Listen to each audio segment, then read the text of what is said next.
During the stakeholder dialogue on aligning trade policy with agro-ecological and food sovereignty goals in Africa, Herbert Kafeero, the Programs and Communication Manager at SEATINI Uganda, emphasized that the commercial viability of agro-ecological products demands urgent policy action, including the improved market access, public procurement, affordable certification, subsidies, credit support, and technical assistance.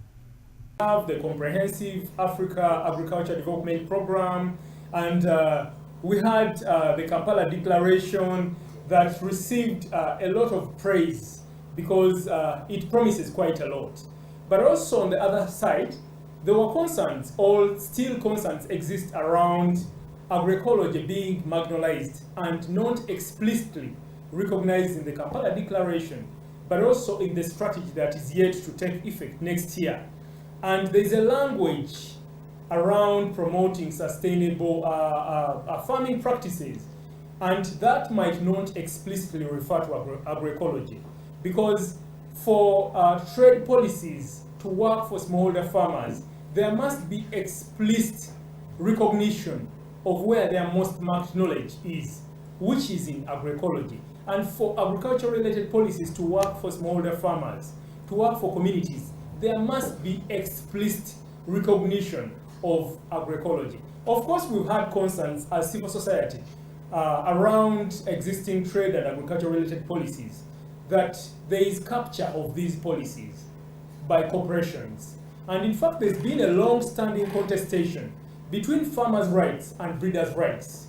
According to the trade policy expert, agroecology is not just a farming technique, it is a practice and a social movement rooted in biodiversity, soil health, water conservation, social justice, gender equality, and farmer autonomy.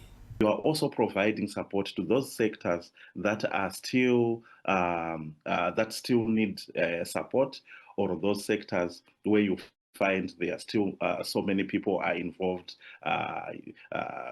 in the production, or it employs so many people. You still need to protect that, but gradually you have to give yourselves time. Once they are ready, then you can open up. That's what we should do as government. As food price inflation grips Eastern Africa, with Burundi currently experiencing the highest rates and Rwanda peaking sharply in 2022, experts warn that the root causes go deeper than the global stocks. But we need to compare that with the estimates coming from other sources of about a 27 to 32% boost in intra-African trade across all products. So it basically means that in agricultural markets, we see an increase in trade, but not to the same extent. So there does seem to be particular problems in terms of removing the non-tariff barriers to inter-regional food trade. Meanwhile, farmers say lack of market access and policy support is forcing many to abandon agroecology in favor of more commercially viable crops like coffee. In Uganda here, the fight for market share continues to push trade policies, leaving agroecology behind. Many of us who do production, we are looking at the price increments on the world market. Recently, we had a price boom for coffee, and majority of our people ran into coffee. Those who left the food growing and went into coffee.